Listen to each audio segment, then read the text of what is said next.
It is upon us. Every Messiah, every religious ontology, every manager of every booth at this exhibit is reflecting a distorted scintilla of the spiritual reality of the transcendental object at the end of time.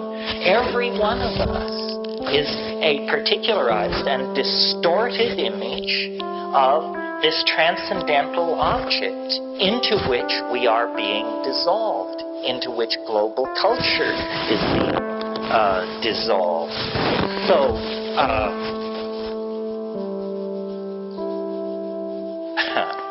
well, so what?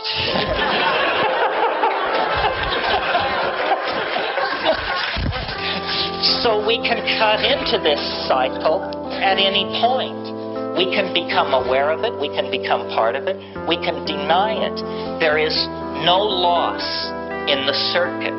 There is no blame. Becoming, then, what psychedelic means is it means claiming this dimension as your own. You know, Plato said time is the moving image of eternity. That moving image of eternity can be beheld in the silent darkness of the mind on 5 grams of psilocybin.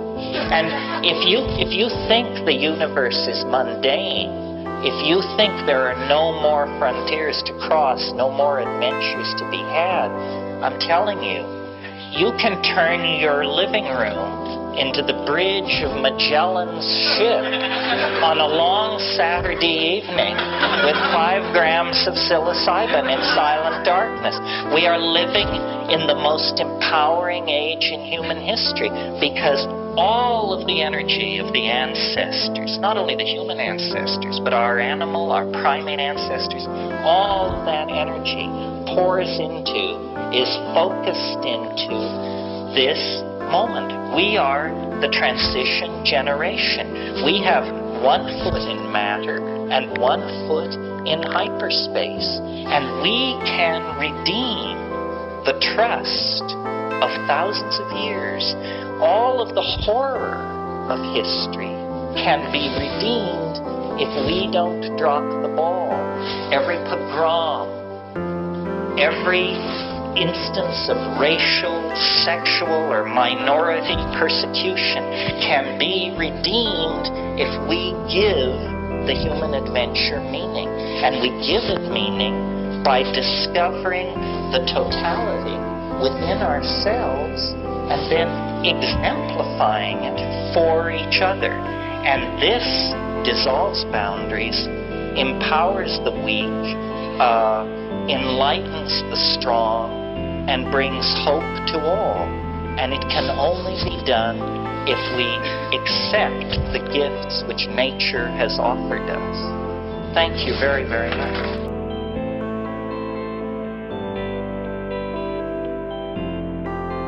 The last thought I want to leave you with, which is a sort of coincidentia oppositorum thought, because it will bum some and exalt others, is the one thing that I've learned from psychedelics that seems secure over all the decades and the, embracing one idea, one ideology after another. The one thing that seems secure is a truth that is hard to hear in the context of a dominator culture with an obsession with the material world. And that truth is that nothing lasts.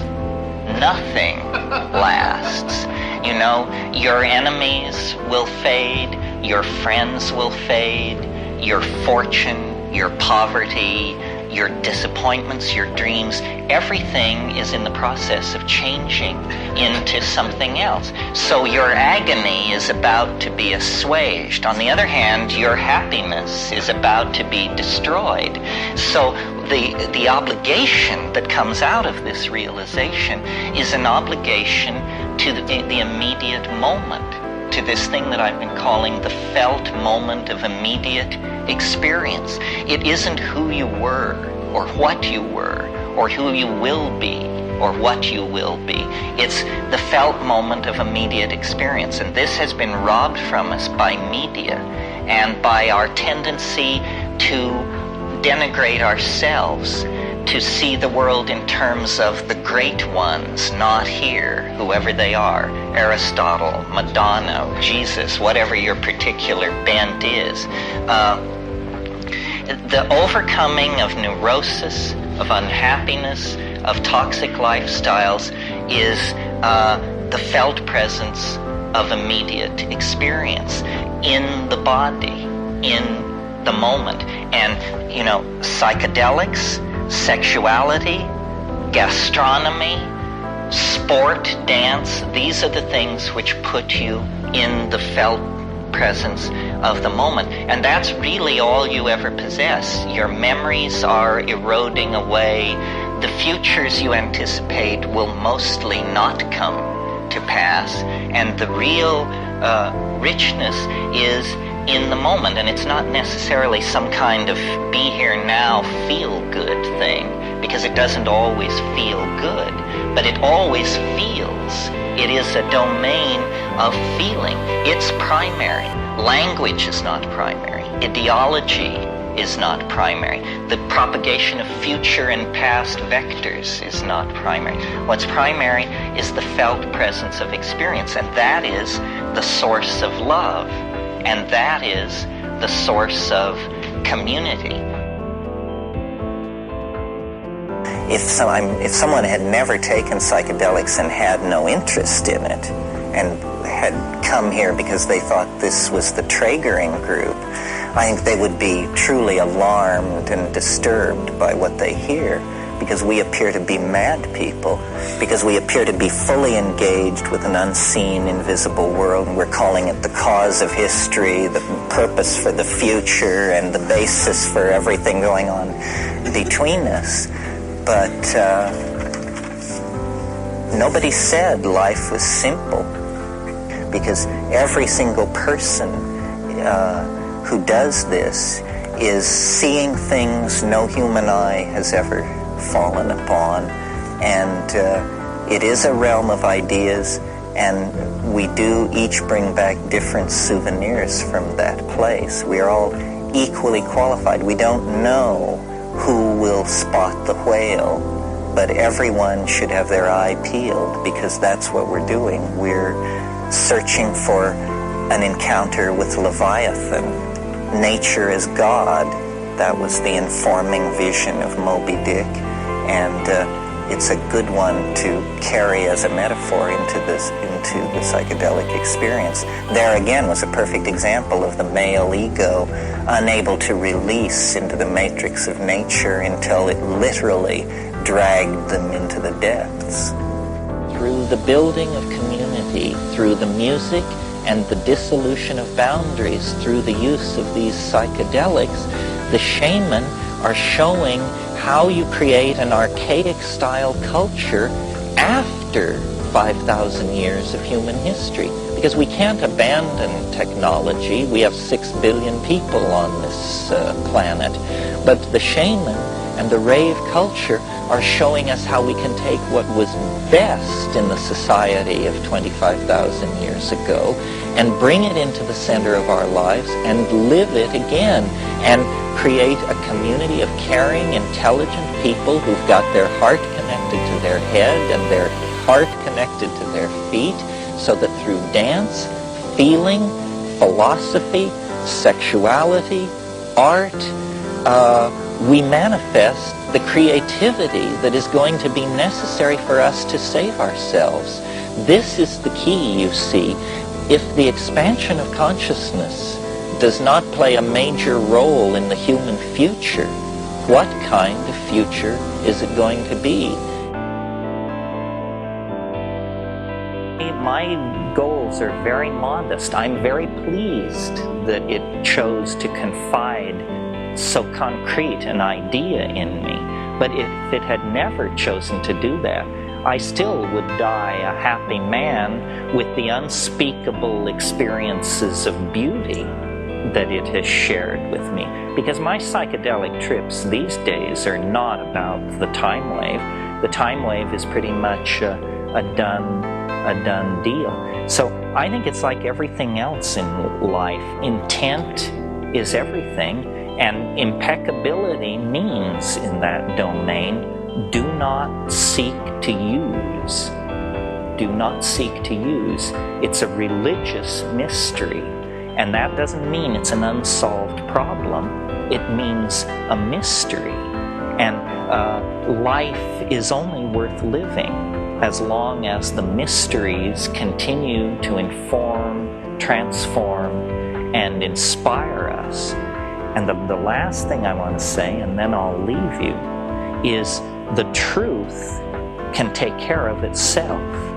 You don't have to approach the truth with eyes lowered and gaze averted on bended knee. That's how you approach bullshit. But the truth is so powerful that you can kick the tires, turn over the engine, check the odometer, and nobody is offended. Truth is real. It can stand the test. And that's why, I went all over the world looking at various spiritual traditions. I don't feel it's putting them down to say that they were ineffective, because they were all great aspirations. But the only real open doorway that I ever found were the plants. This works. In other spiritual disciplines, everybody wants to go faster. They want the Roshi to give them further empowerments. They want further information, postures, secret teachings, so forth and so on. Once you reach the psychedelic experience, the accelerator is far less interesting than the location of the brakes. That's what we're looking for. We're not trying to push. We all know how to push this so fast we can't stand it.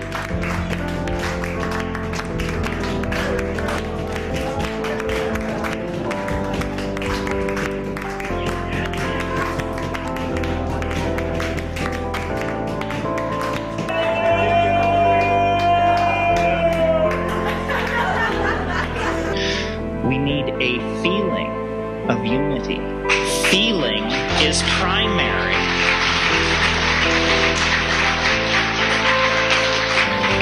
So it doesn't come out of intellectual exhortation.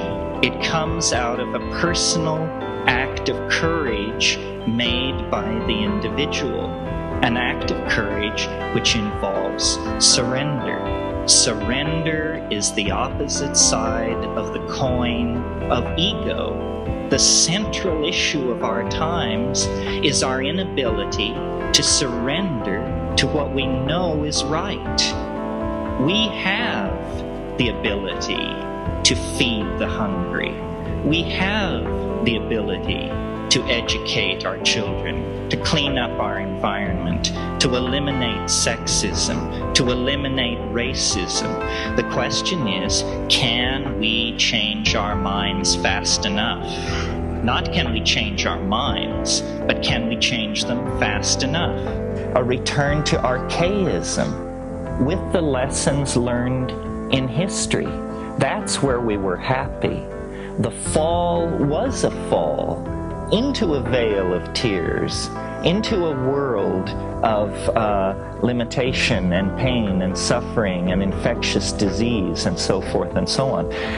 It's a prodigal journey into a lower dimension that can now be ended by a collective cultural decision to commit to this Taoist, shamanistic, feminized, cybernetic, caring, aware, present kind of being. I mean, it's nothing more than what each of us is in our very best moments. But we have to extend those very best moments to fill whole lifetimes.